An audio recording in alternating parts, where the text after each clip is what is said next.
If you're a man, there is an 85+% that you are invisible. However, before I go on to talk about what I mean by that, first of all, a neologism is a word that up until very recent times didn't exist. For instance, the word meme is a neologism. They're birthed from the culture. When the culture discovers or realizes something new, it needs a new word to express the phenomena that is occurring within it. So, with that being said, here are a few more neologisms that allude to foreshadow the main topic for what this video will entail. Red pill, blue pill, manosphere, looksmaxxing, ghosting, simp, incel, shangyan, wokefishing, and fuckboy. Hello and welcome back to the Laytonicals channel.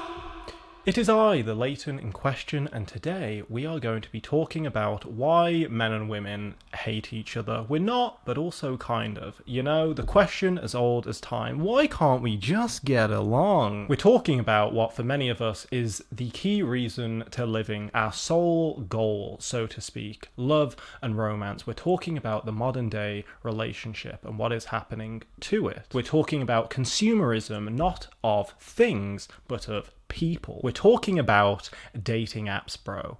Are you a person or are you a means to satiate another person's desires? Whilst we use dating apps trivially, I assure you, dear viewer, dating apps are no trivial matter. And you don't seem to think so either, given that on aggregate, on average, maybe you not in particular, but on average, people spend around 90 minutes a day using dating apps, which honestly blows my mind. And then further, and this is pre-Rona, they become very rapidly the main medium, the main means by which romance is instigated, let's say, if romance is instigated at all. 40% is again pre-Rona, so I can only imagine it's way higher now. The digitisation of love. The digitisation of romance. And they sure seem to be fetching a pretty penny also. Year upon year, the profits go up and up. Who's really the beneficiary here? Is it us, the consumer, or them, the producer of such technologies? So when it comes to the things that I make online, I am no stranger to a controversial topic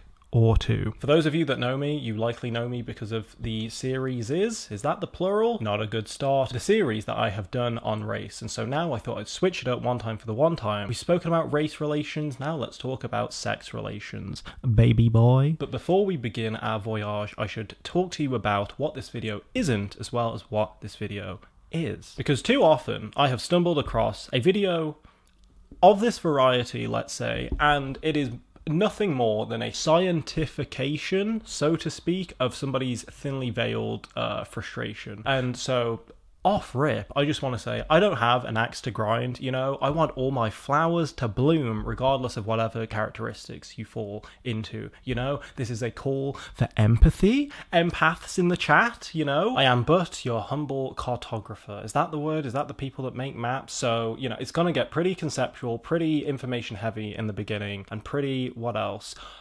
Uncomfortable at points. That's not my intention. It's just the fact of the matter. You know, we're going to be talking about what are debatably referred to as incel talking points. And so before we start, dear viewer, I need to reassure you, I'm not an incel. Hopefully you know that, you know what I mean? Hopefully you can deduce that I am not in the incel camp. I haven't quite got my Hatsune Miku pillow just yet, though the fact that I know what that is, we're not off to a good start.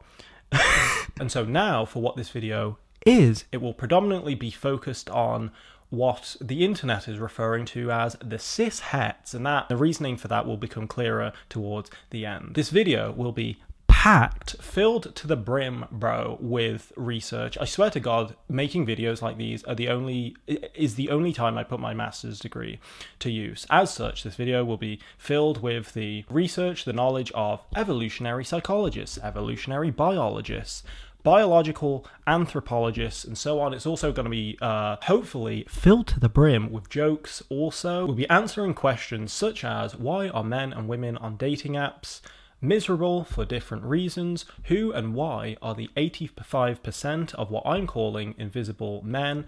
elaborating also, what is an invisible man? What are the social and political implications of dating apps on the population? Because, you know, the internet loves that stuff. What are the social and political? That is all coming up right now, baby boy. So if you're excited, please drop a like for the kid. And get your comment fingers ready, because this is but one half of the conversation, bro. It's me, and then I shall meet you in the comments section. All of those prerequisites aside, we are now ready to explore what dating apps are doing to the modern day relationship together. Okay, so let us start at the very beginning. Before we jump into post-dating app society, we must first establish what life was like before dating app society, so that we can see how dating apps have affected the dynamic. So let's begin with what sex had the advantage, so to speak, prior to dating apps. The key word throughout, I suppose, all of this video that I want you to be cognizant of is ratio. Okay, so here's an interesting statistic off rip that may entirely shift your paradigm of humanity, sex, relationships, so on and so forth. So, even though humans, being mammals, like most other mammals, we are created as offspring at a ratio of 50-50. For every one male, there's every one female. 50-50 split, roughly. However, historically speaking, only 40% of males happened to reproduce. That's interesting, isn't it? Because in modern society, so to speak, we assume a kind of equity, let's say. One male, one female leaves the dating pool together. Citation, this is Mark Leary, Professor of Psychology and Neuroscience.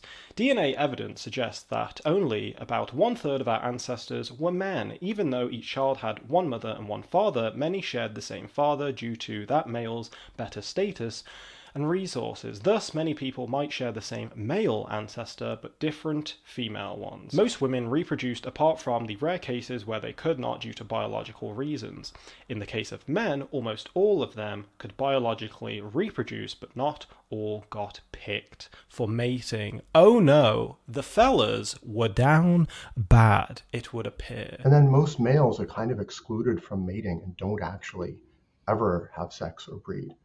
That's the mammalian default. However, somewhere along our evolutionary history, we went from a kind of winner-take-all society, you know, from the male perspective, the pantheon of women, to what is referred to now as monogamous societies. And of course, you have to take into account the circumstances that the vast majority of humans lived within, you know? What it seems to me is polygamy was predominantly the strategy, so to speak, to stop the human race from dying out, to outfuck our way of extinction, you know? The fellas, for the kings out there that actually got to reproduce, so to speak, they were just running around spraying DNA.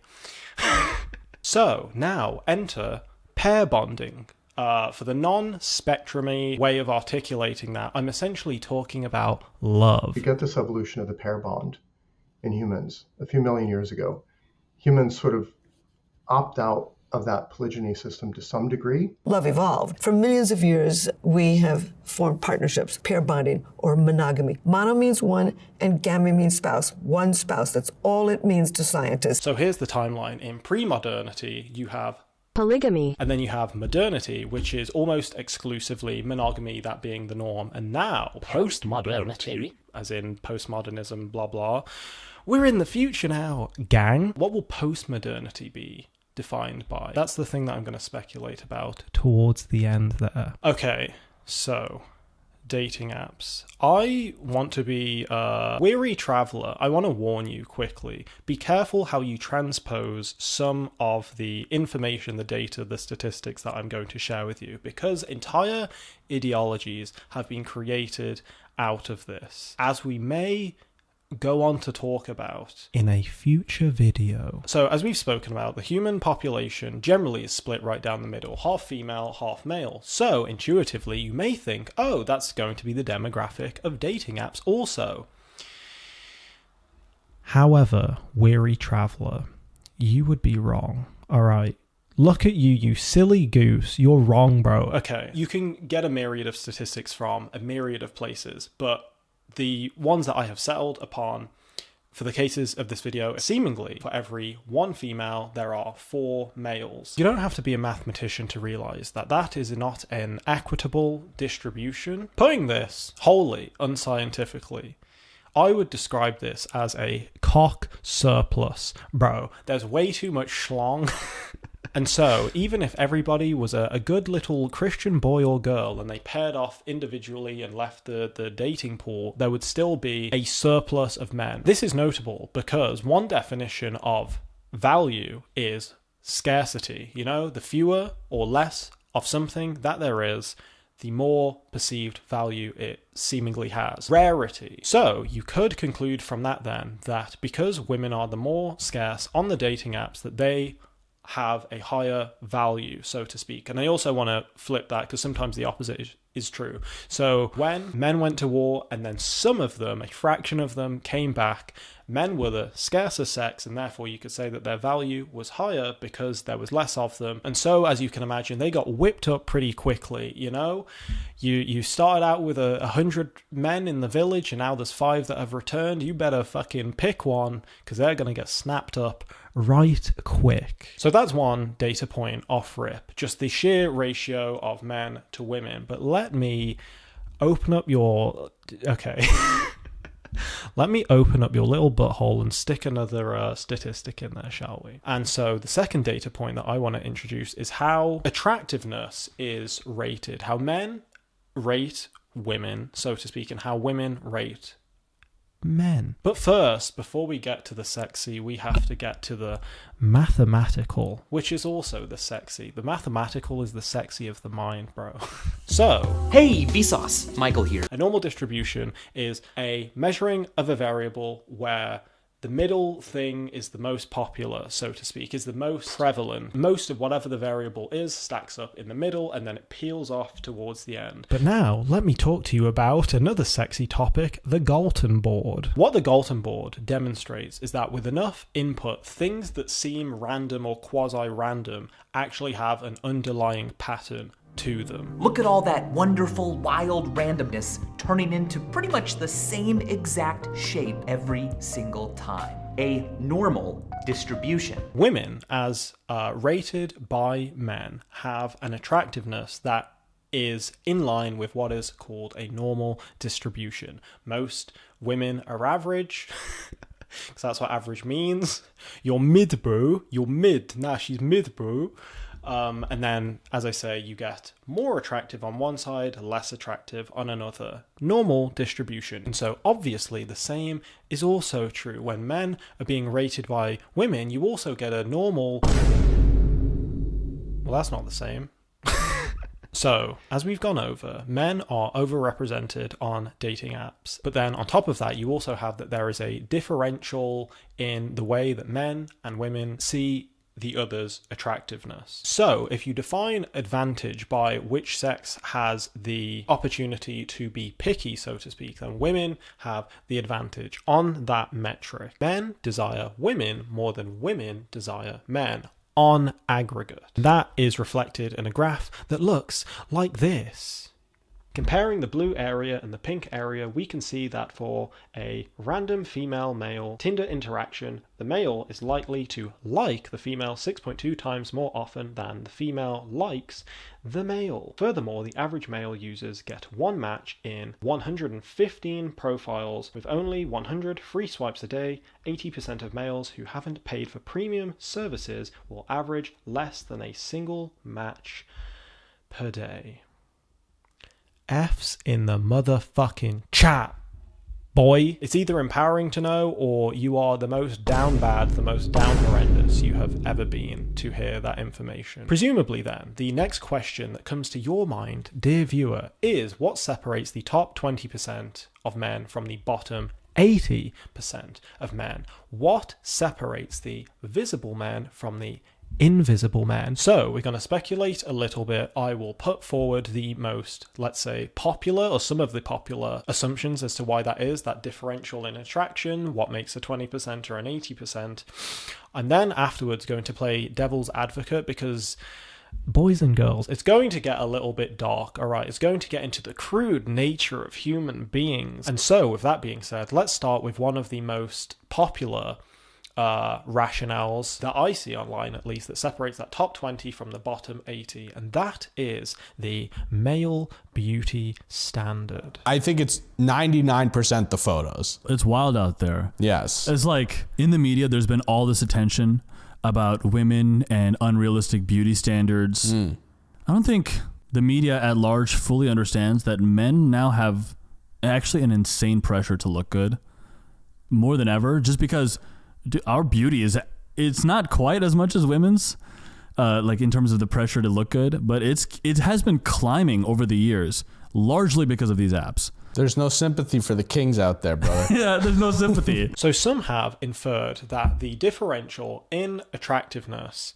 is solely incumbent upon looks, how attractive you are aesthetically. And if you'll note throughout this video, probably not because it's subtle, I suppose, I repeatedly throughout this video have merely been talking about attractiveness as a whole. I haven't been talking about physical attractiveness per se. It's what the apps deduce to be attractiveness. But maybe one rationale, a certainly very popular rationale that I see online at least, is that attractiveness score is almost solely looks based, which I can see the rationale for. You know, Tinder, you just see pictures generally.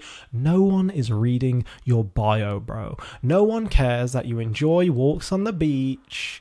No one cares that you go hiking, which you don't, you fucking liar. I'm adventurous. Bro, you watch Netflix 6 hours a day. Stop the cap. Bro, baby boy, like it or not, looks matter, alright? Exhibit A, Exhibit B. The term seemingly online is that you could say that Exhibit B is a looks-maxed version of Exhibit A. This is like the male version of a glow-up, essentially, but they have to video gamify it. It's like a stat that gets maxed out, so to speak. Just say you want to look good for the ladies, bro. Just say you want to get a few compliments, you know what I mean? You're not looks-maxed, bro. You just want to get a compliment from the girls, you know what I mean? That's fine, bro. Is the term looks-maxing a little bit cringe? Yes. Is the underlying belief correct? Will you have a higher chance with the ladies if you look better? Probably. And this is why you have Alpha Male 69 talking about how much money they spend on their skincare now. I've got a skincare routine. I'll spend £100 per month on skincare products now. There's a grave irony in that in the 2010s-ish, give or take, you could get called a homophobic slur merely for wearing skinny jeans, and now it's like, bro, if you're not looks maxed, you're not an optimal male. I'm obviously not mocking having a skincare routine. It's just predominantly about the cultural whiplash. I was actually on the balcony sunning my bollocks, sunning my testicles, for those of you who don't know what bollocks are. Before continuing, I just want to point out / acknowledge that I'm aware that beauty standards for women are not the wave, not fun. I know that women have issues with body image, let's say, and so by me highlighting the potential beauty standard thing that we're talking about in this particular section of the video in regards to men, I'm not bringing the man thing up to detract from the woman thing, you know? This is about empathy, hopefully, you know what I mean? For the empaths out there in the chat. I'm not saying that men have it harder in this domain. I think women have it harder on aggregate, but that's not to detract from the beauty standard thing that we're talking about in regards to men. Okay, prerequisite aside, so there seems to be a kind of open disregard for, let's say, ugly men in a way that it's almost celebrated. So, and this is but a single tweet, but I'm bringing it up to establish something to you. You'll get it by the end. Okay, so the tweet reads, "Please wear cologne that matches your face, making me turn around for foolishness." Now, I want to point out, before I continue, that that's hilarious. For the slow motherfuckers in the back, is essentially, you smell good, I perceive you to correlate with that in the looks department, you don't, you're mid or below, don't do that, okay? That's the joke. I also want to point out that I'm not triggered, so to speak. I don't consider myself in that category, the ugly guy category. I'm standing up for the ugly kings out there, you know what I mean? I'm standing up for your class struggles, so to speak. Over 250,000, it's resonating somewhere. Whereas, you know, presumably, if the roles were reversed, you know, your perfume smells good, but then I turned around and she was just ugly, you know? That would probably be, would lead to a bout of outrage. I get the humor of it, okay? I think it's funny, and as a comedian kind of person, comedy trumps almost anything. And when I say almost, that includes this. Though there does seem to be a level of schadenfreude. It's like, well, we were objectified for so long, let's see how you like it, bucko. But then the other double standard, let's say, is that at least there gets to be diversity in body type that is considered to be attractive. You are at least allowed variability, increasingly anyway, which is why I would say that body positivity is only for women. Men do not get body positivity. Someone, said this the other day, and it was a woman. She said, like, I sometimes misinterpret this. We can give as much shit as we want to men because they're men. It's like we misinterpret it. It's like they should be able to handle that. We have looked at a society where, we look at through the lens of the quote unquote patriarchy. And so Dude, I've just put it in the chat. Have a look at this thing. So have a look at the difference between it's Maya and the women's lingerie and the guy's lingerie. Holy shit, wait, this is the exact same. Is this the same page or did they cut it? No, this is the same page.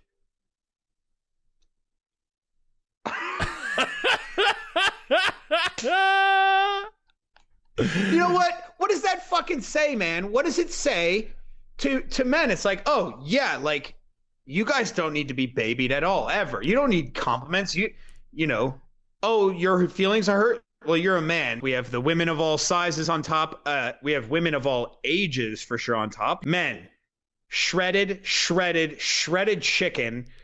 Absolute dick skin peeled. And this is kind of invisible until you notice it. And the thing that made me aware, so to speak, I think a few years ago at this point, there was Rihanna has a clothing line or something or other, and there was a model that was of size, let's say, at least rocking a C cup. And that was the first instance in my life. And for the, I think it was probably found on Twitter, there were similar comments about it of like, oh, representation for a big guy. And it's like, yeah, you never see that, by contrast, if you have a woman of size, so to speak, she gets to be thick, curvy. If you're a man, you're just overweight. This is from Whisper. This is I think app or website, it's some kind of software anyway, that you get to post anonymous confessions. And so, just because I'm plus size doesn't mean I have to settle for someone I'm not attracted to. I just don't like overweight men. I want my fairy tale like everyone else.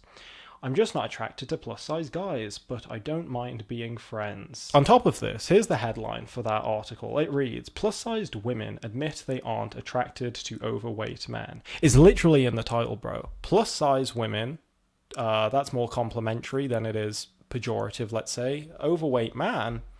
I should also point out, I'm not shaming, people like what they like. I feel like there was a trend 5+ years ago now that was like, you need to be attracted to this thing, otherwise you're a bigot. Bro, like what you like, you know what I mean? I'm not saying it to be like, you need to find people attractive that you fundamentally don't. I'm just saying that there's somewhat of a double standard. Can we agree on that? However, if you thought beauty standards per se were tough on men, then height is a whole other beast. I'm not going to spend too much time on this. It's somewhat of a tag on, but if you are a short king, let's say, then it is probably a crown of thorns. And it seems to be somewhat of a status marker. And the main observation from this, I suppose, is that the differential between people that are 5'10 to 5'11 to 6 foot. And as you can see from this graph, you hit 6 foot and you get way more options, seemingly. And it's like, bro, you are 5'3". You don't know the difference between 5'11", I almost said 9'11". You do not know the difference between 5'11 and 6 foot. Stop the cap, bro. You're looking up. You can't tell the difference. But as I say, it seems to be somewhat of a status marker. I should also probably tag on, because we are talking about, to an extent, immutable characteristic stuff in this department. The height thing. Unless you do the surgery where you break your legs and remold them into a different shape or whatever. I didn't need to say that. Immutable characteristic thing, I should probably also point out that there's differentials in the perceived attractiveness of races, and so the white boys are a top for that, whereas at the bottom you have Asians. But the main point from this subsection of the beauty standard thing was talking about height, and the conclusion, seemingly, is that you ladies are all a bunch of filthy height supremacists. Yeah? You over 6 feet? You over 6 feet? You over 6 feet? I felt bad. I felt like I had to come up with something. I was like, well, no, but if it helps, I'm still growing as a person. Here is the part, or one of the parts, that will be uncomfortable to get through. It's one of the things I was alluding to in the intro of this video. We are now going to talk about hypergamy. I'm going to lay it out tentatively, and then I will play devil's advocate for it later. So, hypergamy is a sociological term which in lay person speak is essentially marrying or being in a relationship wherein the person you are joining with has a higher status than you. It's essentially dating up. I know this may be uncomfortable for the ladies, and so here is an ethnic minority woman explaining it a little bit for you. And, you know, if a BIPOC woman can get through it, then you can too. Pop it. As well as hypergamy, the more educated, professional, and successful a woman is, the stronger preference she will have for a mate that will either meet, but particularly who will surpass her high threshold. Conversely, also from YouTube, and also coincidentally, this wasn't intentional, from another BIPOC woman.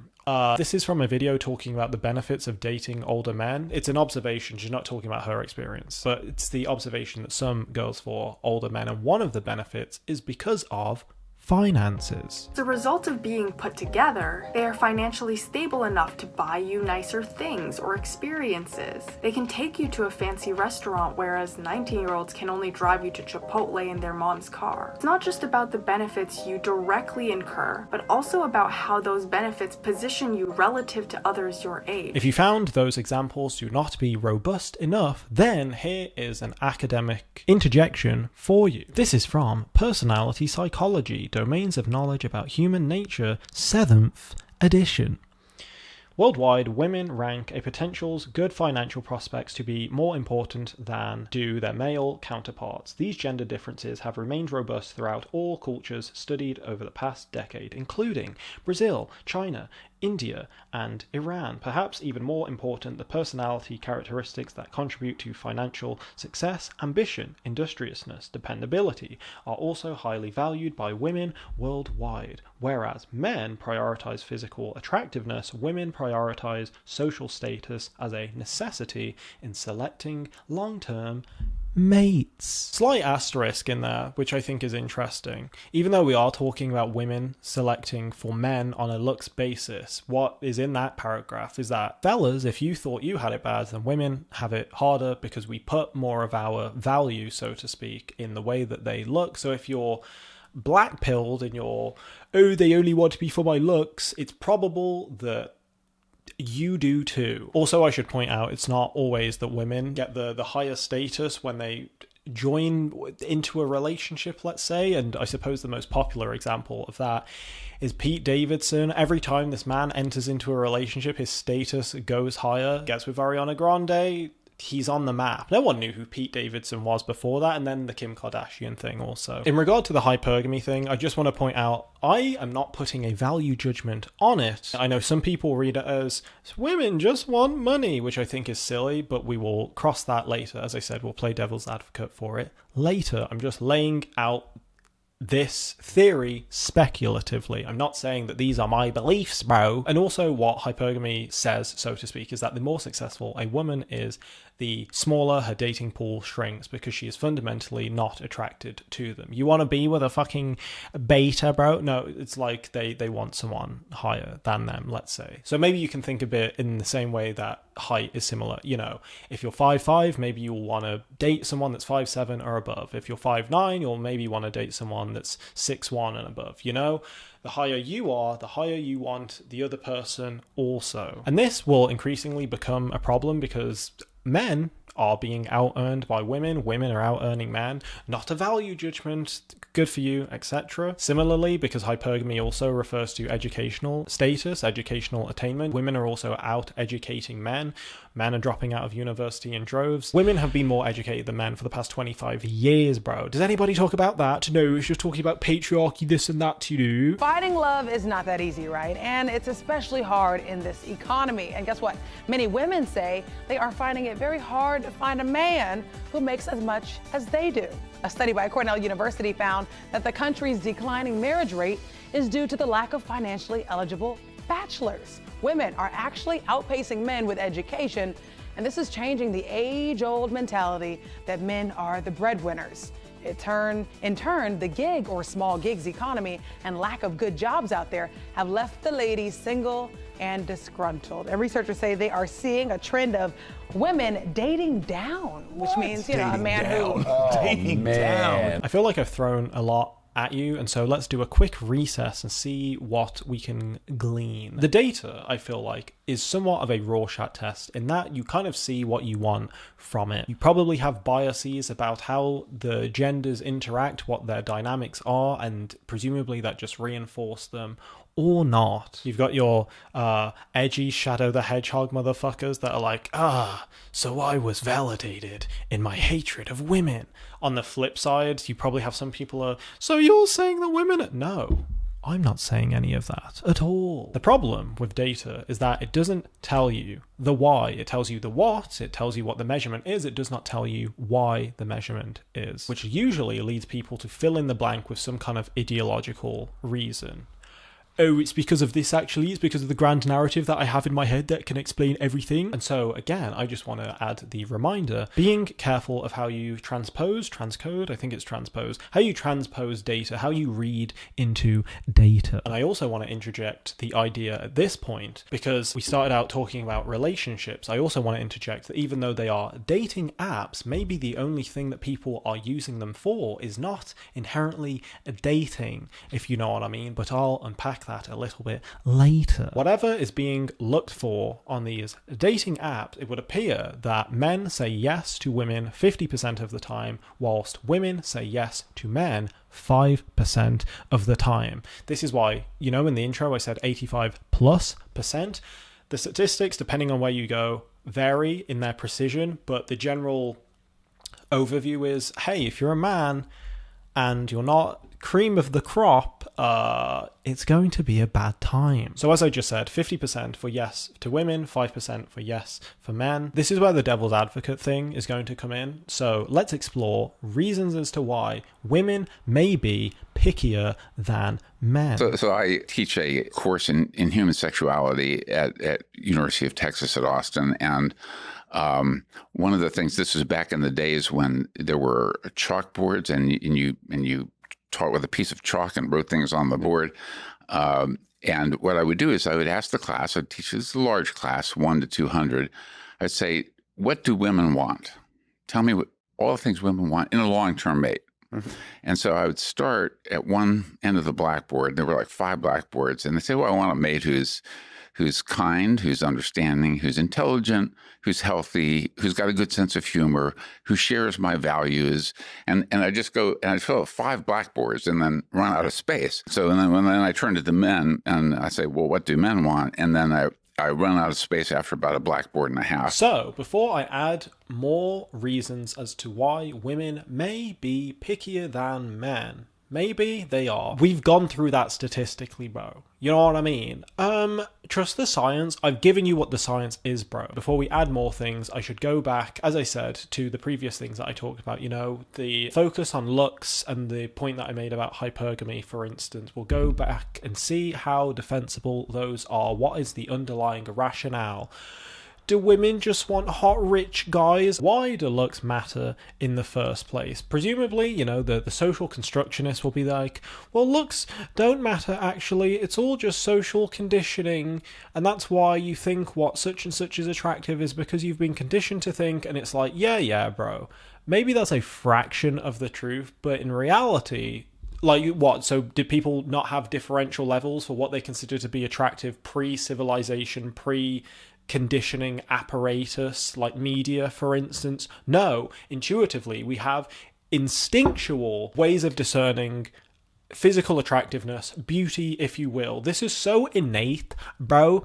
Babies do this shit. So that's a slight swatting away of the social constructivist answer. Looks are all just social conditioning. No. Here's a very non-complicated answer as to why women prefer physically attractive men. Because they're hotter, bro. We inherently like hot people. Alright. And again, this is more heavily prevalent for men, as in men prefer attractive. The pie chart in what you look for a partner. Looks is a bigger slice for men, as in they seek attractive women out more. That's more of their slice of the criteria. You know, all this other shit, how intelligent she is, what she knows about this, what she thinks about that. Looks, on aggregate, okay, for men is higher, whereas women less so. So, you know, women are just superficial, men are more that, actually. So for men, it's physical attractiveness, physical appearance, and youth are the two real big ones. Okay, men prioritize those more than women do. And so that's why you have phenomena such as this quote, love at first sight, where sometimes men can walk into a party and they see a woman across the room and they say, that I'm going to marry that woman. That's the woman for me. Women very rarely do that. Now, most men don't do that either, but men are much more inclined to fall in love at first sight. That's because they prioritize physical appearance. One theory as to why we're attracted to people that are more physically attractive is because it is indicative of their gene quality. Sometimes this is referred to as the sexy son hypothesis, which is essentially if you are attempting to create another child, you want the child, it doesn't have to be a son, by the way, that's just the colloquial version. You want your child to be attractive so that the genes that you as a person have get passed to the child, and then because the child grows up to be attractive and because they're attractive, they have a higher probability of passing the genes on also. Because in the field of evolutionary biology, humans are supposed to do two things: survive and pass their genes. And obviously if you have a more physically viable child, let's say, they will have a higher chance of passing on your genes. You get to live on, you get to be immortal, kind of. I just think we would have cute kids together, i.e. I think we would have kids that would have a higher probability of passing on our genes together. That's essentially what that is, because we know that hot people do better, bro. And then, to defend the hypergamy phenomenon, you kind of have to not consider society purely in the modern day. You have to think of it as an evolutionary process. And so if you think about, you know, the lack of women's rights historically, if you were a woman, your status and security was dependent on the person whom you married. And so it's conceivable that you would have a detector, so to speak, for who may be the most viable. Your survivability depends on another person, so you better pick fucking well, is the point. Seemingly, the higher educated you are, the more educated you are, the higher probability you get for matches, you know? If you have an undergrad degree compared to someone that doesn't, more matches. And if you have a master's degree, like your boy, you know what I mean? You also have an even higher chance than just an undergrad. People like big brains, you know what I mean? They like that 200 IQ, bro. There was a study where they basically took male profiles on Tinder, took the same exact man, same profile, and all they did was change his education. So in one profile, the man had a bachelor's degree, and in another profile, the same man, he had a master's degree, and found that the man with the master's degree got about twice as many likes compared to the man with the bachelor's degree. So yeah, you know, you mentioned earlier to your listeners here, you know, hit the gym, but maybe also, you know, hit the books. Also, cool job seemingly trumps more money. So data from online dating sites suggests that a man who earned 60K in the hospitality industry would become more desirable on average if he earned the same amount as a firefighter than if he stayed in the same industry but upped his salary to 200K. I'm just bringing this up because in spaces like these, people make the, oh, it's all just about money. Seemingly it's not. Again, it's just the way that we reward people. Hospitality versus firefighter. Firefighter's more exciting. You probably have to have a higher level of competence, you're clearly good in emergencies, or have to be, otherwise you'd be fucking cooked, bro.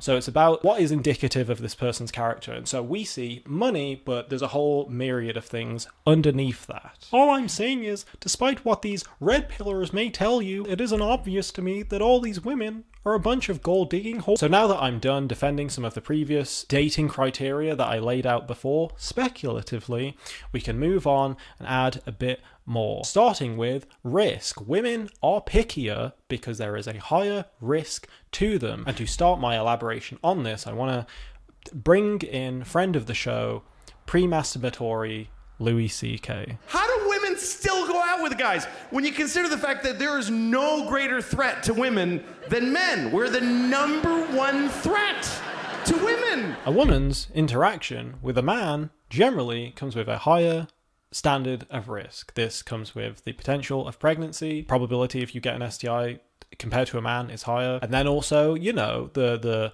chipper old topic of the threat of violence. Okay, let me put you on game for the fellas listening. I don't know if you know this, but it's fairly common for when a woman goes on a date with a man for the first time, they will share their location in the group chat, bro, because they don't fucking know what they are getting themselves. There's bad guys in the world, and I hope to God, bro, that you're not one of them. The point is, if you're going to get murdered, let it be by an Abercrombie and Fitch model. You know what I mean? She trying to get piped up by the best. You know what I mean? No Super Mario.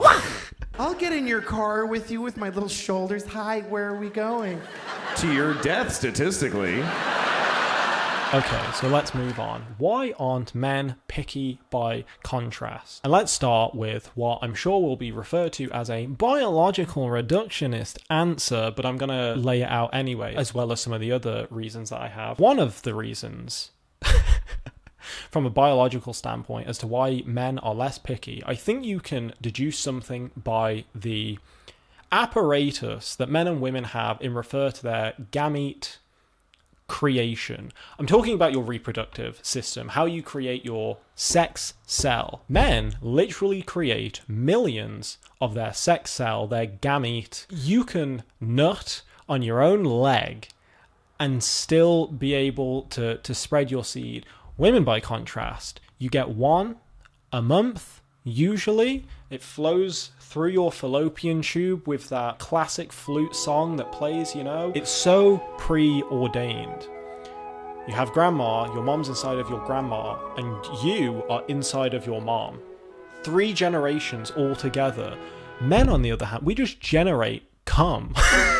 Don't follow this rationale all the way down, obviously. I'm not saying that men are designed to just spread their seed. I'm not saying that, obviously, but I think it's worth looking into the ways in which different systems are, because maybe they allude to indicative ways of their usage, let's say. Obviously, however, the main reason why men are less picky than women is because they can't be. I thought I had like a deep philosopher quote to bring up at this point. For some reason in the recesses of my mind, I had the quote in mind that was something like, men are only as good as the options that they are presented with. Not in regard to what we've been talking about today, you know, selecting for mates, let's say, but that didn't exist seemingly. So I've gone with who other people may consider also to be a philosopher, Kanye West. He has a bar that says, okay,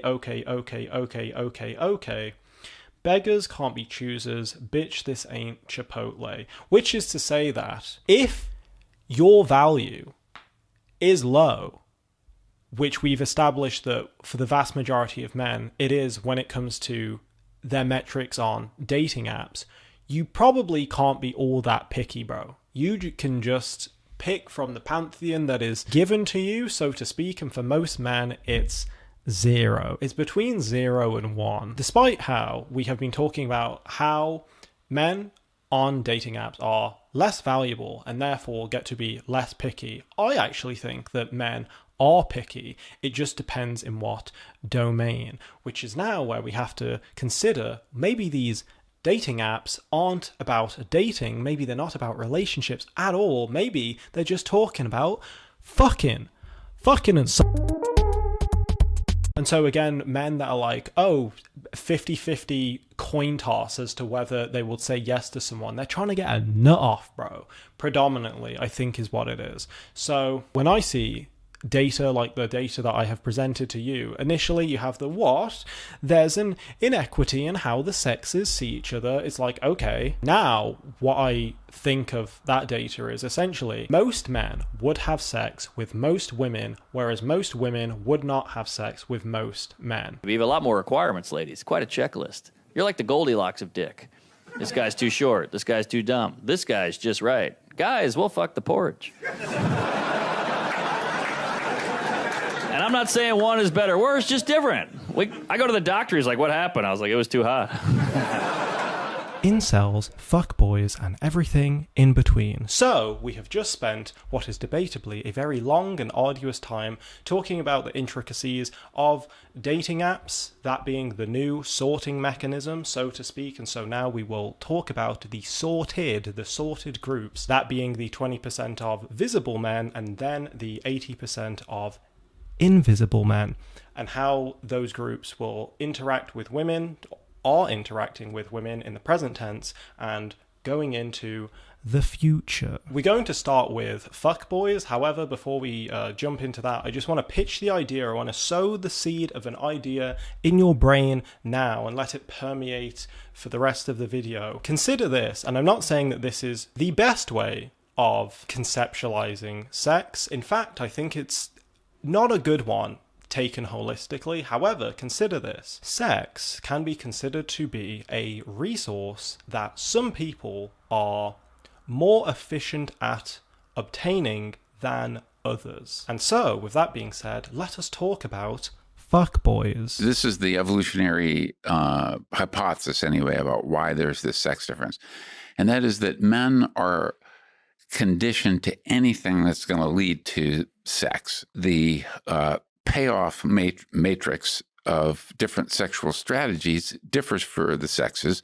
In that context, women become the valuable and scarce resource over which men compete. So anything that leads to successful sex is going to be selected for. And so men are very sensitive to being sexually conditioned. That's what's called sexual conditioning, to whatever cues are associated with sex happening. So for those of you that, for whatever reason, were living inside of a cave and the first thing you do was come to this video, you may not know what a fuckboy is, so allow me to clarify it for you.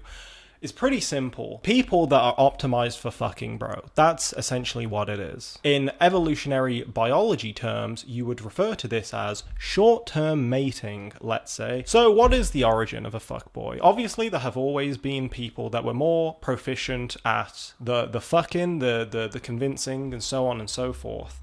But there seems to be a technological element, let's say, at play. And so, again, in my introducing of questions to drop into the soil of your mind, consider this also. Do we create technology, or is technology creating us? Wow, somebody has just nutted in their pants after hearing that. Oh my god, that was so profound.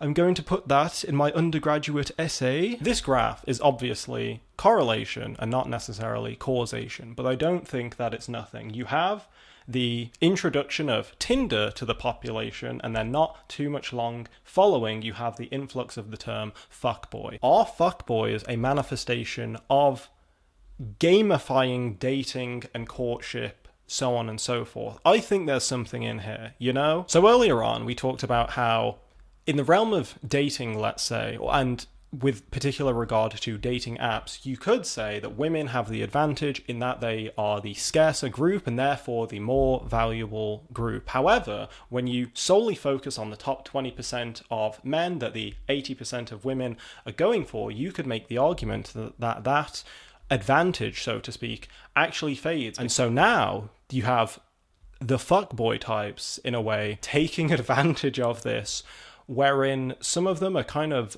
stringing women along, so to speak, because they kind of know that they can, essentially. I would like to formally announce that I finally cut off the man that has been leading me on for, don't laugh, 6 months. Yeah. I remember at the 4-month mark, I was like, okay, where's this going? Is this going to be a relationship? or are we, like, is this gonna end because, like, I'm not doing this anymore? And he was like, oh, I didn't realize that you wanted that. You didn't give me the impression that you wanted a relationship. And he was like, do you know what? I really like you and I love hanging out with you, but you're just so out of my league. Bitch, you are 33 years old. I was 23. League?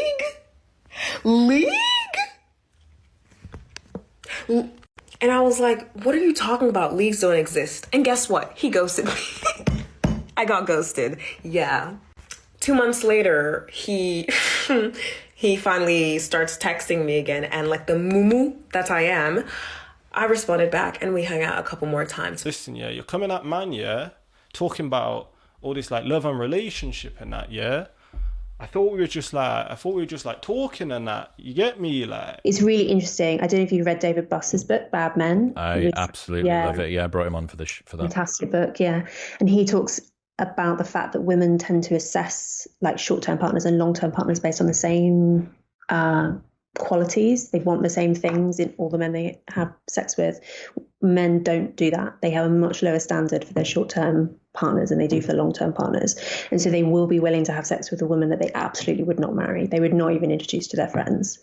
And I think a lot of women don't necessarily know that. And so they will interpret sexual advances from men as flattering when actually they are potentially like cheap. This fuckboyization of society that I'm talking about, in evolutionary biology terms, you could say that it is creating a selection pressure. There is a certain kind of man that has an advantage, and so in order to get into that 20% class, there seems to be new tactics to courtship that men are adopting so that they can be considered to be more desirable. They're having to get a little bit more creative to get some. So the first one is a tactic which is being dubbed cuttlefishing, and this comes from the cuttlefish, wherein male cuttlefish will pretend to have the characteristics of a female cuttlefish so that they can get close to another female, so you know that female doesn't see it as a threat, and then it will try essentially to mate with them. And so the human parallel is, how many soft boy uwu types that are, I'm a soft little dainty and my feelings and whatever and your feelings and everyone's feelings, and then they turn out to be a not very good guy. The answer to that, the amount of people that are doing that, the answer is too many. Anything above 0 is too many. Alternatively, you have the tactic known as wokefishing, which is this methodology, making yourself appear more woke than you actually are, appearing to hold beliefs that you don't actually have. Oh yes, I'm totally for female empowerment and whatnot, you know, so why don't you come back to my place and you can empower yourself in my bedroom, if you know what I mean. As a caveat, because I'm sure some fucking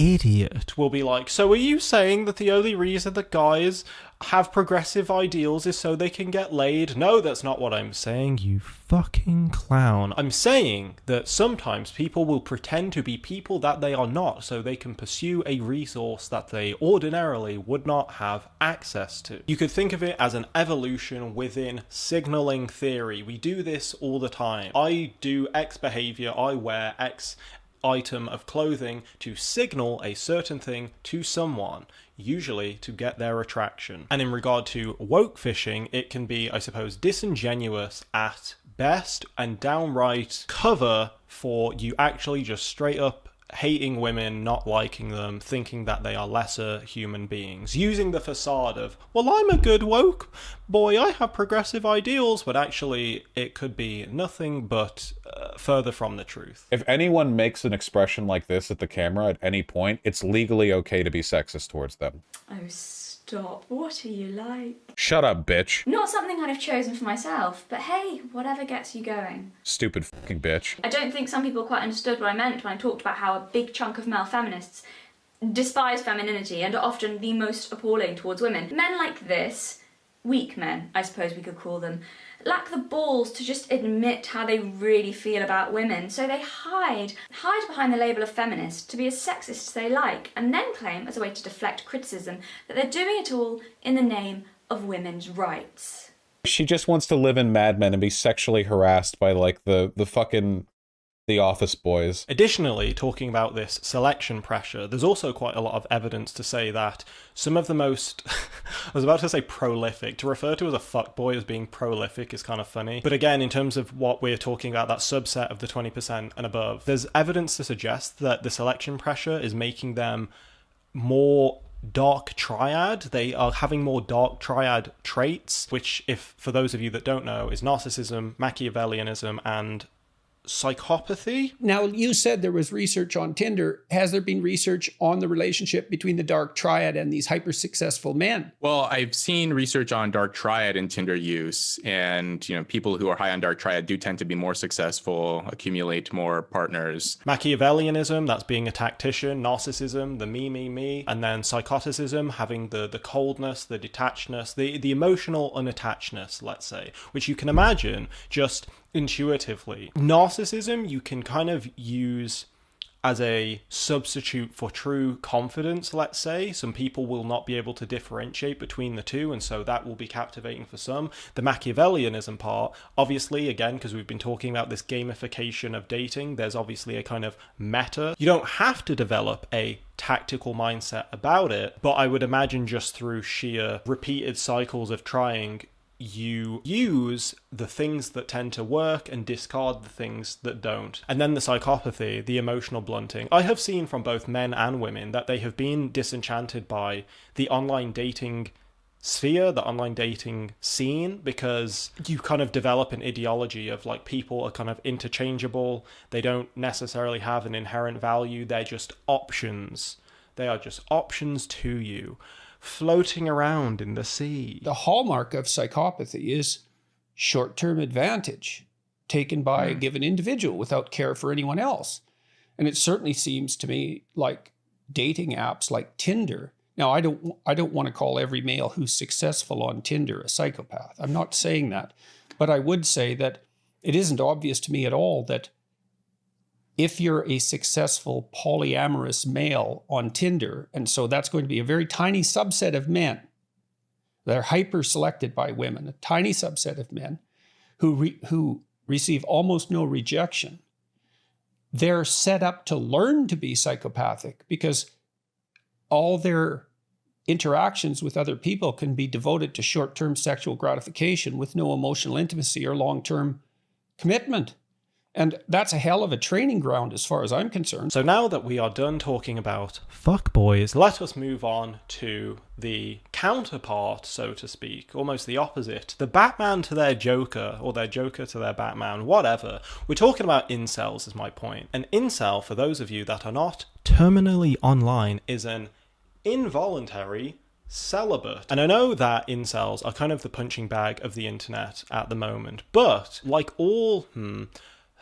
most, let's say, ideologies, they usually start with a kernel of truth. It's not just pure insanity, and so I think we should hear it out, so to speak. I think some of the conclusions that are reached by people that dub themselves as incels are a bit ideological, but I can see the rationale that they use to get there, but they have a beginning. What's the kernel of truth is essentially what I'm getting at. What's interesting in regard to dating apps, the topic of the video, there seems to be quite a quick, sudden, correlating influx of male virginity post-dating app, which may be counterintuitive to the way that you think and lay people think. Probably I thought at one point, because, dating apps, they're hookup apps, everybody's just running around having sex with one another. Seemingly not the case. A cohort of men at the top seemingly are those that are being pursued, but many of them are being kind of discarded to the wayside. You have Tinder being introduced to the population. I believe that's 2013, it looks like, by the graph.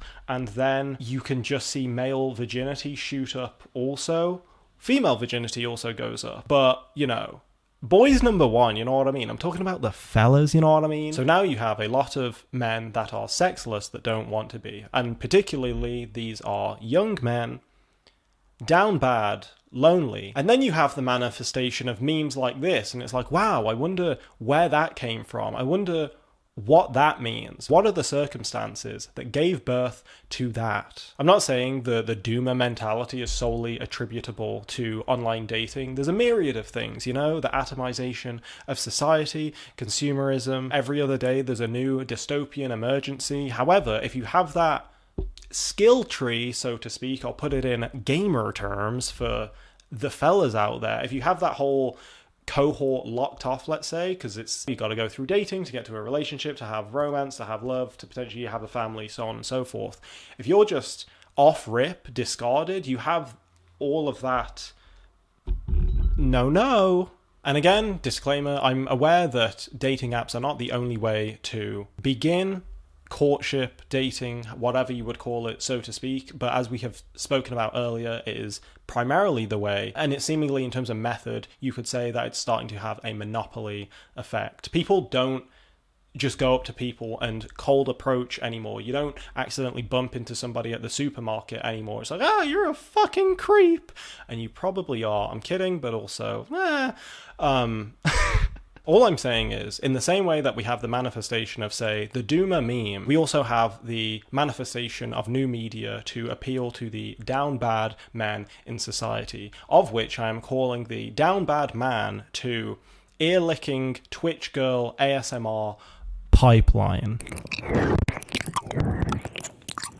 There's 101 things that I could probably talk about that the down bad men do instead of dating, romance, courtship, so on and so forth. However, that could probably be a whole video in and of itself. And so, staying on topic, obviously one of the things that people that are unsuccessful on dating apps tend to do is stay on them as they are designed to do. So before I get to the, I suppose, ultimate or penultimate point of, how we are edging closer towards the apocalypse, I should probably also just talk about what it's like to be on a dating app experientially, I suppose, phenomenologically.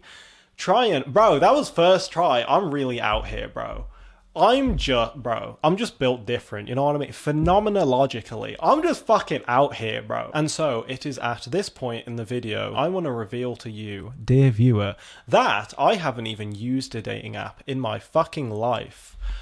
Because man, just like in the 20% and that, you get me? I'm kidding, I actually don't know if I am, because I've never... Maybe I'll do a video documenting my experience on it, what it's like. Because again, a lot of what this video is substantiated by research that I have done. I don't have a personal stake in the game. So, I don't know, for anyone in the back of their mind that had, this is just this guy's veiled frustrations with modern dating and whatnot, I've never even... Bro, I'm not even competing in that domain. Dating apps seem to be a truly miserable place for everybody involved. And that's why some of the research that comes out about them documents that, generally speaking, most people don't want to be there, they don't like it. So, 45% feel frustrated, 35% feel pessimistic, and 25% feel insecure. And then you have way lesser of a percentage that either feels hopeful, optimistic, or confident. I have to keep leaning in and out because my vision is terrible. I have my nice little light brown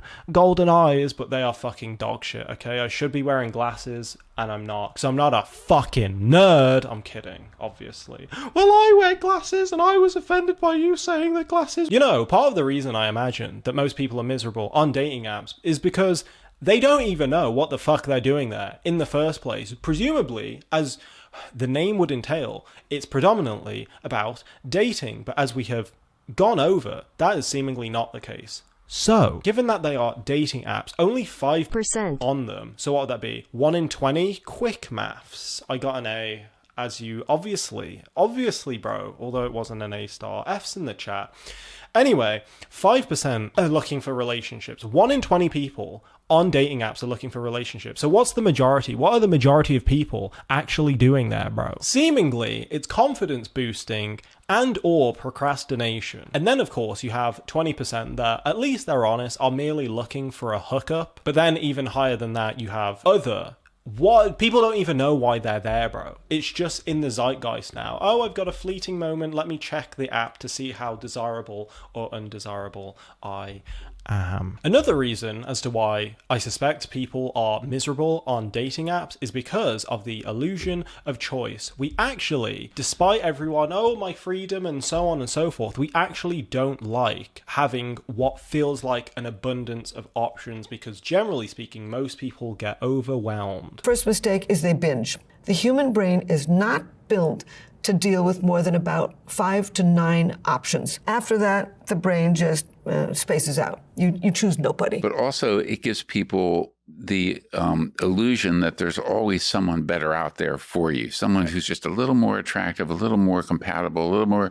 And so it produces what's sometimes called decision paralysis. Other research has addressed satisfaction with mate choice decisions when there are numerous options. D'Angelo, no, not that one, and Toma 2017 found that online daters who chose from 24 options were less satisfied with their choice compared to those who chose from 6 options. Furthermore, those who chose from the large set and were given the option of reversing their decision 1 week later were the least satisfied. We do not like an abundance of choice, and we also just like to stick with a thing. You didn't need me to cite 4 different things back to back for you to know that. But this is what academia does to a motherfucker. Citations galore. Damn near the most romantic thing you can do in the 21st century is stop looking for better and just delete the app.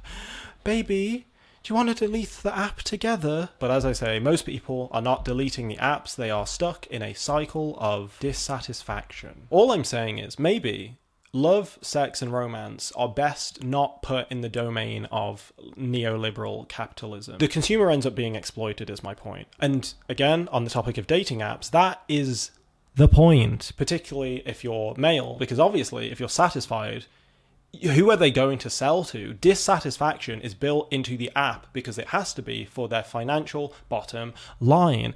If a service or product is free, you are the product, type B. The functionality and design of online dating sites encouraged participants to adopt a marketplace orientation towards the online dating experience. That doesn't seem like a good methodology for something like love. And on that, if something is free, you are the product. For many people, dating apps are not free because, again, as we've gone over, men are not getting matches. So some of them, many of them, are getting premiums so they can get more swiping capabilities. Dating apps like Tinder and Bumble are free, but people say paying for them is worth the money. They've done it, guys. They've successfully monetized love, or the prospect of it. And the currency that they are generating as a result is only going up year on year on year on year, baby boy. Obviously, with how atomized our societies are, the way that we live are, dating apps are clearly filling a gap in the market. You know, we have so little time these days. Where and who and why, and people don't have time to, I suppose, on a one-on-one basis, dig through, so to speak, a bunch of chance encounters to see who does like them and who they like in return. You can just smash through a bunch of people one after one. So there's a benefit in that regard. You can perhaps have access to people that you ordinarily wouldn't within your social circle. Thumbs up. However, their popularity, so to speak, is driven out of a kind of necessity. And so do they do a better job at coupling people? Do they do a better job at bringing fulfilling, life-affirming relationships to one another, to people? And it would appear not, because the probability that you will break up if you met on a dating app is 6 times higher than alternative methods, which you can entirely imagine, because dating apps are not selecting for what will actually create a good, unifying relationship. We're looking for the wrong things, essentially, is what I'm saying. The thing that Seth Stevens-Davidowitz said that was really interesting is that the algorithms can predict what you're going to click on unbelievably well. They will be able to predict with like insane accuracy whether you'll swipe left or right on someone. And the algorithms can do basically nothing to work out whether or not you'll have long-term happiness and whether a relationship will last long-term. So for the people that didn't see the episode, the things that are most often used as cues for whether or not someone will swipe right or left are things like height, conventional attractiveness, wealth level, and job, right? Those are some of the most common things that are used. These have basically zero correlation with whether or not a relationship is happy long-term.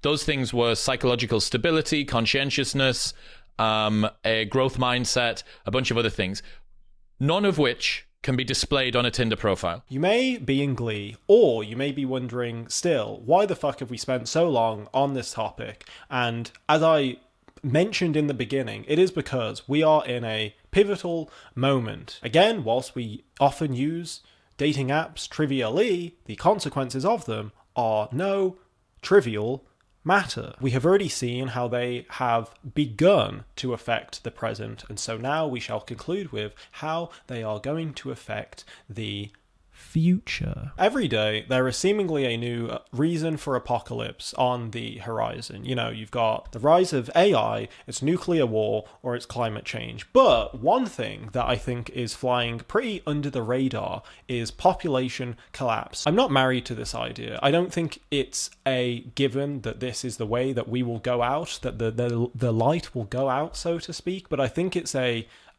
solid contender.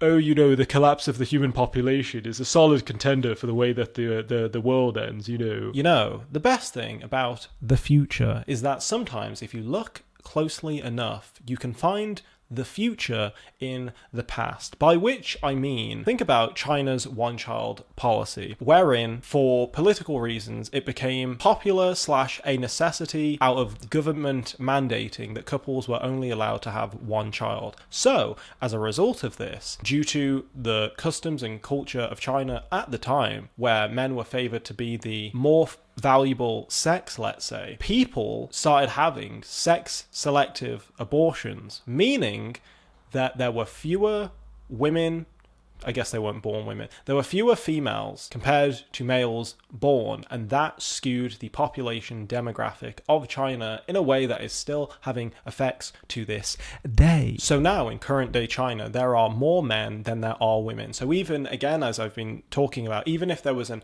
equitable every one man for every one woman leaving the dating pool, let's say, there would still be an abundance of men that simply there are not enough women to go around, so to speak. And this became such a problem, as I talked about earlier when I was speaking about neologisms. A new word had to be created to describe these men. And so the word that China came up with was shengyan. I probably butchered that, but if I didn't butcher it, I'm just out here, bro. There are approximately 35 million more single men than women, mainly attributed to China's one-child policy. In effect, from 1979 to 2015, this has created a major gender imbalance over generations. So, in the same way that China has an abundance of bare branches, I believe they're called, shengyan, similarly, in the West, I suppose, or wherever dating apps are prevalent, Japan also, I think, is suffering from a very similar thing. There will simply be an abundance of men left out of the dating pool, and this will become increasingly an issue because dating apps have effectively monopolized courtship, let's say, particularly amongst Gen Z and whoever else will follow. Generation Alpha, I believe they're being referred to. The key irony in all of this is that at the point that there are the most amount of people on the planet that have ever existed at once, concurrently, we are the loneliest generation that has walked the earth. Isn't that sad? Don't you just want to shed a single tear in black and white and slow motion? Do you know what a sex robot is? Do you know what a paying for an OnlyFans is? Do you know what a AI girlfriend or boyfriend is? Do you know what a Tamagotchi child is? Tamagotchi kids, could the future of parenthood be having virtual children in the metaverse? Is that not the most dystopian shit you have ever read in your fucking life, bro? What is this, fucking Pokemon, bro? You just store them in a PC? I will not eat the bugs.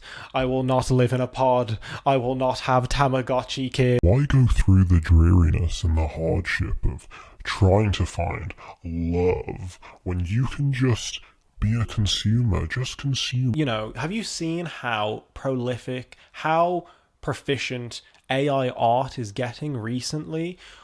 Entertainment is going to get so good. We will have automated split testing of, like, if you're watching, let's say, the 50th Avengers movie in 10 years, there will be interactive ways to, like, tweak the appearance of the characters to be maximally sexy or maximally dominant given your individual preferences. Even ways to tweak the plot or to tweak, like, the ethics that are expressed in the movie, so that they perfectly match your preferences, and the AI is kind of outsmarting your own instincts in real time. Same will happen with porn. Same will happen with music. Same will happen with every form of entertainment that we have. And so we're going to be kind of like these helpless flopping fish trying to deal with entertainment technology that is just way smarter than we are. And then the question is, like, under those conditions, how do you maintain a viable multi-decade pair bond, or how do you raise multiple kids when both you and your spouse and your kids are all distracted by AI entertainment all the time? The reason why dating is so important is that it is the precursor to all life, bro. Under normative circumstances, the way in which you, dear viewer, were ushered into the world and many of the other people like you is because it started with a budding courtship, dating, so on and so forth. And so now with the quantification of people, so to speak, it seems like that bottleneck to get through that all of us living had to get through, so to speak, you know, the choice aspect, it's becoming increasingly narrower. Fewer and fewer are going to get through that bottleneck. And obviously that's going to have a myriad of effects, and some of them we're already seeing. So one of them, and this is boring obviously, it's going to have economic consequences. One of the things Japan has an issue, they call it the 4-2-1 issue, which is 4 sets of grandparents, 2 sets of parents, and then on one child. And so that one child has to support all of them. I think we will also see the normalization of polygamy. Again, I think monogamy, like traditional monogamy, you know, the whole marriage, have kids, whatever, is dying out and will continue to die out. And that's why we now have an abundance, particularly amongst young people, of situationships. Everybody's just kind of floating around. I'll have a little bit of this and I'll have a little bit of that. What are we, at a fucking human buffet, bitch? The worst part, however, I think, is that for a very sizable amount of the population, they're gonna start looking like the people from WALL-E, bro. Do these niggas look like they fuck, bro? Because I don't think that they do. And this kind of thing has somewhat been prophesized to an extent by the great thinkers of the past. For instance, Dostoyevsky had a bar talking about, in regard to, you know, ingratiating people in endless hedonism, he said, "Shower upon him every earthly blessing, drown him in a sea of happiness so that nothing but bubbles of bliss can be seen on the surface. Give him economic prosperity such that he should have nothing else to do but sleep, eat cakes, and busy himself with the continuation of his species." I think there's somewhat of a schism in that when we look at real life. I think it's more akin to eat cake or busy themselves with the continuation of the species. Eat cake being representative of hedonistic pleasures, busy themselves with the population, also partially a hedonistic pleasure, if you're doing it right, you know what I mean. Keeping the population stable, high abstract, endless hedonistic pleasure, or I think there will be a kind of, not class divide, but there will be some kind of group. Fuckers and non-fuckers. What team are you on? Are you on team fuckers or are you on team non-fuckers? And this might seem ridiculous that because of dating apps, you know, having our romantic prospects in the hands of a handful of technocrats, you know, that might seem ridiculous, but so did having a horseless carriage literally a century ago. You know? And now, when's the last time you saw a fucking horse, bro? Never. Mormons, put your hands down. No, we don't see horses. The new normal is what I'm saying. Technology ushers in a new normal in a way that we forget about the past. And obviously the parallel, cars are better than horses, so the parallel's not quite great, because I don't think that dating apps are better than other avenues. But you get my point, bro. Maybe 90% of humans get kind of swept up in the AI-driven entertainment system and kind of forget to have babies. And maybe 10% of people consciously opt out of that system and they set up their own guardrails. A collapse is prophesized to be coming, unless, because I, like the trickster that I am, did not finish the rest of the Dostoyevsky quote, so let me read the rest for you, picking up where we left off. "And even then, out of sheer ingratitude, sheer spite, man would play you some nasty trick. He would even risk his cakes and would deliberately desire the most fatal rubbish, the most uneconomical absurdity, simply to introduce into all this positive good sense his fatal fantastic element." That is to say that in this utopia that was predicted, wherein all our needs are taken care of and we can just indulge in hedonism, the prediction is that we will get bored and smash it all to pieces. And so maybe that's what will happen with dating apps. Maybe collectively we will have an intervention, so to speak, and we'll look back at dating apps as a relic of the past, in the same way that for many people at least cigarettes are. You know, they were hip and cool and healthy, and now we look back as like, oh, remember when they were advertised as being good for you? Similar with, you know, dating apps. Maybe we'll just look back at them like a relic of the past. So maybe like the end of Her, where all of the AIs disappear. Sorry if I've spoiled that for you, but the film is at least 7 years old at this point, so you really should have gotten to it. Maybe in the same way that the AIs kind of just floated up into the ether, they all just disappeared like it was some kind of experiment, some kind of fever dream. Maybe similarly another thing will happen with Tinder, not just Tinder, the other dating apps. You know, maybe we will relinquish our grasp to them, and so forth. Will the river of love continue to flow again? Because after all, romantic love is primordial, it's adaptable, and it's eternal. Presumably, if you come across information like this, the idea that 80% of men are deemed undesirable, your first thought, perhaps, is how can you go from that bottom 80% of undesirables and become desirable, to go from invisible to visible? And there is an ideology, thought, system, worldview that is increasingly becoming popular online. You may have heard of it. It's called the Red Pill, and in that it has a multitude of concepts, one of which is known as sexual market value. And for all that we have spoken in this video, this inference that women have the advantage, the Red Pill actually posits that women actually lose that advantage because they lose their value after a ripe old age of merely 23 years old. Here is what their graph looks like. That is all I am going to leave you with. That is but one component of the Red Pill belief system, the alternative